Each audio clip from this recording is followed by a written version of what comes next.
तीसरा प्रश्न। मीरा पर प्रवचन प्रारंभ करते हुए आपने हमें प्रेम के मानसरोवर में नौका विहार के लिए आमंत्रित किया। हम कृतज्ञ हैं, लेकिन कई मनस्वित कहते हैं कि प्रेम मूलतः जैविक है, जो कि मनुष्य में दमन के कारण मानसिक रूप ले लेता है। मनस्वित यह भी कहते हैं कि कवि, कलाकार और संत ने जैविक प्रेम को ही तूल देकर वायवीय और अलौकिक बना दिया है। भगवान इस वक्तव्य पर कुछ प्रकाश डालने की अनुकंपा करें। मनस्विद जानते क्या है? मन को भी नहीं जानते हैं। अभी आत्मा की तो बात ही छोड़ो। मनस्विदों को मनस्विद कहना भी अभी ठीक संगत नहीं है। अभी मनस्विद तो केवल मनुष्य के व्यवहार का अध्ययन कर रहे हैं। अभी मन का अध्ययन शुरू नहीं हुआ और मनुष्य के व्यवहार का अध्ययन भी अभी ठीक से शुरू नहीं हुआ। मनुष्य के व्यवहार का अध्ययन करते हैं, कहीं चूहों, बिल्लियों, कबूतरों का अध्ययन करके। यह ऐसे ही है जैसे कोई फूल का अध्ययन करना चाहे और जड़ों को काट ले और उनका विश्लेषण करे। कोई कमल का अध्ययन करना चाहे और कमल जिस कीचड़ में पैदा हुआ है उस कीचड़ को बरलाए और घर उसका अध्ययन करे। यह बात सच है कि मनुष्य के जीवन में जो प्रेम का फूल खिलता है वह काम वासना की कीचड़ में ही खिलता है। यह बात बिल्कुल सच है, मगर वह काम वासना की कीचड़ ही नहीं है। कीचड़ में खिलता है, लेकिन कमल कीचड़ नहीं है। लेकिन विज्ञान में एक बड़ी भ्रांत धारणा है कि हर चीज को उसके मूल कारण पर ले जाओ, उसे पीछे की तरफ ले जाओ। विज्ञान की यह मान्यता है, कारण समझ लिया तो कार्य भी समझ लिया। विज्ञान की यह अंधी मान्यता है कि कार्य जो है वह कारण से कभी बड़ा नहीं हो सकता। यह बात झूठ है। यह बात बुनियादी रूप से गलत है।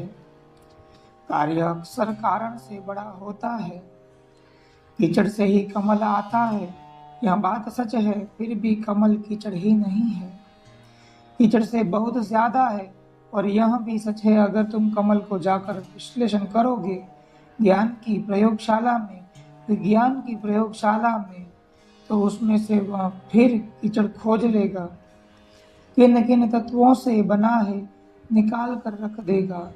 और तब तक आश्चर्य की बात होती है कि सौंदर्य जो तुम्हें दिखाई पड़ता था उस कमल में, वह कमल का सौंदर्य फिर नहीं मिलेगा। न सौंदर्य मिलेगा, न वह जो निर्दोष कुंवारापन कमल में था, वह जो ताजगी थी कमल की, वह जो आनंद झलक रहा था कमल में, वह भी नहीं मिलेगा। न आनंद कमल का पकड़ में आएगा, न उसकी ताजगी, न कुंवारापन पकड़ में आएगा, न उसका सौंदर्य पकड़ में आएगा। कुछ भी पकड़ में नहीं आएगा।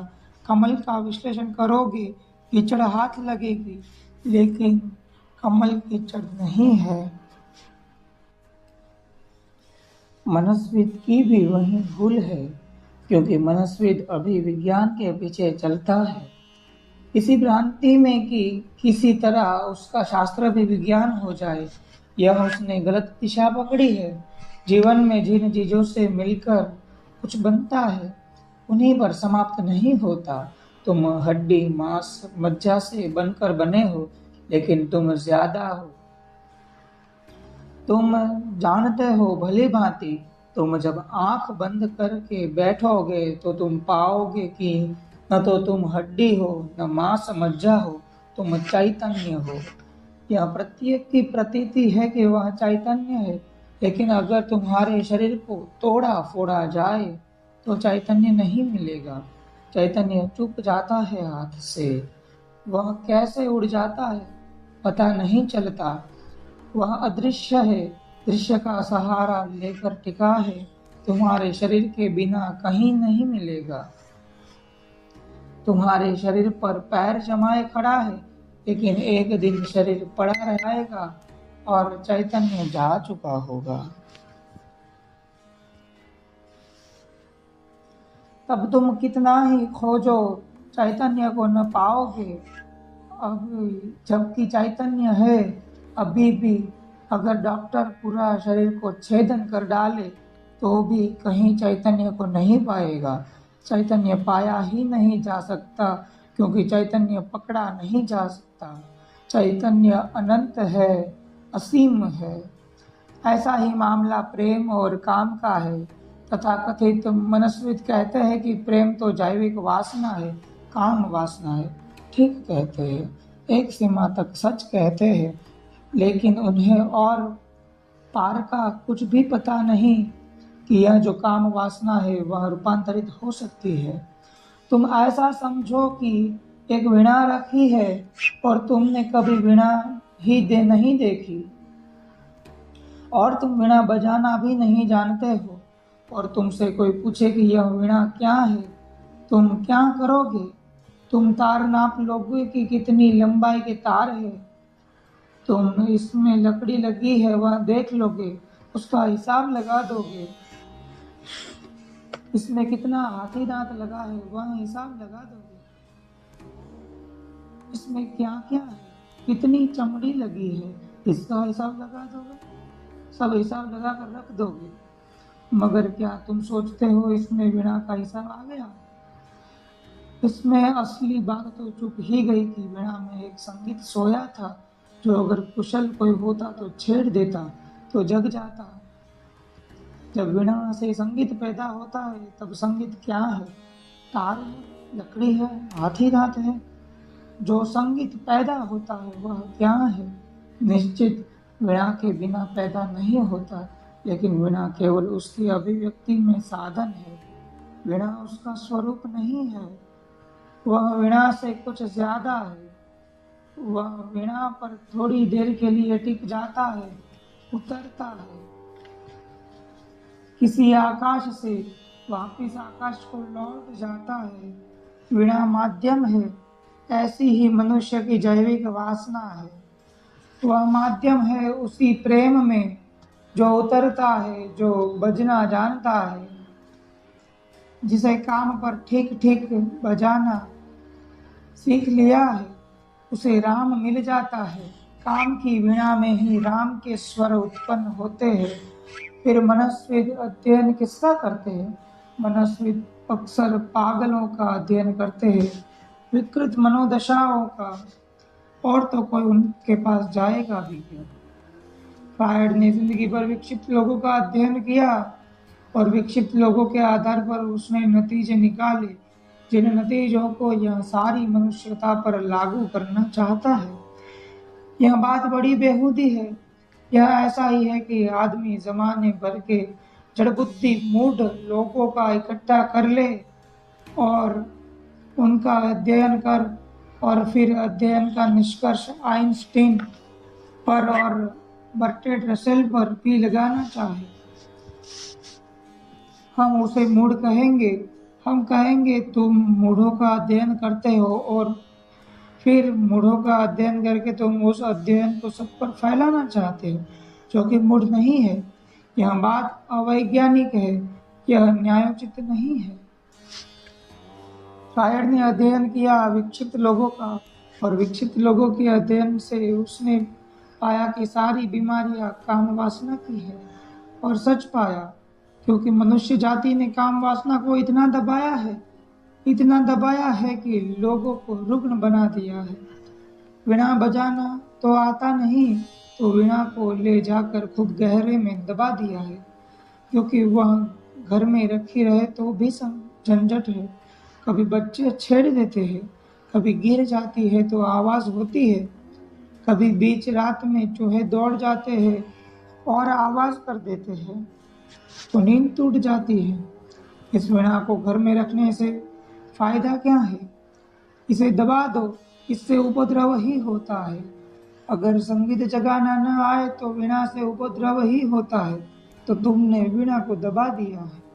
जिससे महासंगीत पैदा होता है, उसे तुम दबाकर जीवन में कुछ भी दबाया जाएगा तो रोग पैदा होगा, और उस दबाने के कारण 1000 रोग तो पैदा होंगे ही।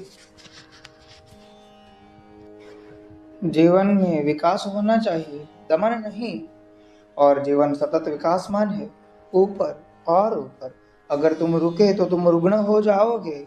जैसे ही कोई धारा रुकती है, सड़ना शुरू हो जाती है। धारा बहती रहे तो स्वच्छ ही रहती है। तो तुम्हारे तथाकथित धार्मिक लोगों ने भी इसमें हाथ बटाया है, जिन्होंने दमन सिखाया है। काम वासना के दमन का परिणाम है कि मनुष्य जाति पागल होती है। फिर पागलों का अध्ययन करते हैं मनोवैज्ञानिक, और वे उस अध्ययन को लागू करते हैं सभी के ऊपर। किसी मनोवैज्ञानिक ने मीरा का अध्ययन किया नहीं, बुद्ध का अध्ययन किया नहीं, और यही असली सबूत है मनुष्य के। बुद्ध का अध्ययन हो, मीरा का अध्ययन हो, मंसूर का अध्ययन हो, इनके अध्ययन से जो निष्पत्तियां मिलेगी वे हमें खबर कर देगी कि मनुष्य क्या हो सकता है, मनुष्य की संभावना का द्वार खोलेंगी। इसलिए मनस्विदों से सावधान रहना, धार्मिकों से सावधान रहना, क्योंकि वे दमन सिखाते हैं।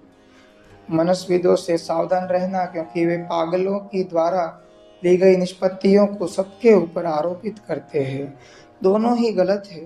दमन की कोई जरूरत नहीं है। जीवन सहज और सरल हो, मुक्त, निर्बाध, मगर उतना ही काफी नहीं। उतरने से तुम स्वस्थ हो जाओगे, रुग्ण नहीं होगे, मगर स्वास्थ्य काफी नहीं है। अपने आप में स्वास्थ्य का क्या मूल्य है? स्वास्थ्य का इतना ही मूल्य हो सकता है कि वह साधन बन जाए परमात्मा तक पहुंचने का। निर्बध अबाध जीवन की धारा हो तो स्वस्थ होगी, स्वस्थ धारा हो तो फिर सागर की तरफ ले चलो, फिर बहुसागर की तरफ। जिस दिन तुम जानोगे प्रेम को, उस दिन पाओगे कि मनोवैज्ञानिक गलत कहते हैं। जिन्होंने प्रेम का थोड़ा सा भी अनुभव किया है वे जानते हैं कि मनोवैज्ञानिक गलत है। लेकिन अड़चने कुछ है। अड़चने यह है कि प्रेम का अनुभव हो तो तुम्हें होता है। इस अनुभव को दुनिया के सामने रखा नहीं जा सकता, और इस अनुभव को दुनिया के सामने रखो तो दुनिया का कुछ समझेगी, क्योंकि दुनिया वही समझ सकती है जो समझ सकती है। जहाँ तक दुनिया की समझ है, तुमने कभी कोशिश की? एक छोटे बच्चे को, 4 साल के बच्चे को तुम अगर काम शास्त्र समझाना चाहो वात्स्यायन का, तो नहीं समझा पाओगे। लाख सिर पटको कैसे समझाओगे? और बिल्कुल मत समझाओ, वात्स्यायन के काम सूत्र का पता ही न चलने दो इसको। लेकिन जब यह जवान हो जाएगा और इसकी काम ऊर्जा पकेगी तो तुम्हारे बिना समझाए भी समझ लेगा। पशु पक्षियों को कौन समझाता है? वात्स्यायन की किताबें पढ़ते नहीं, खजुराहो के मंदिर जाते नहीं। कौन समझाता है इनको? जब ऊर्जा पकती है तो समझ आती है। ऐसे ही एक दिन जब प्रेम पकता है तो समझ आती है। मनस्विद ऐसे ही जैसे 4 साल का बच्चा, उसको हम काम वासना नहीं समझा सकते, ऐसे ही मनस्विद है, उसे हम प्रेम का रहस्य नहीं समझा सकते, क्योंकि उसने प्रेम को, रहस्य को पकने ही नहीं दिया। पकना तो दूर है, वह तो जिद मान कर बैठा है कि ऐसी कोई चीज होती ही नहीं। जब होती ही नहीं तो खोज बंद हो गई। फिर इसके बड़े अजीब अजीब परिणाम होते हैं।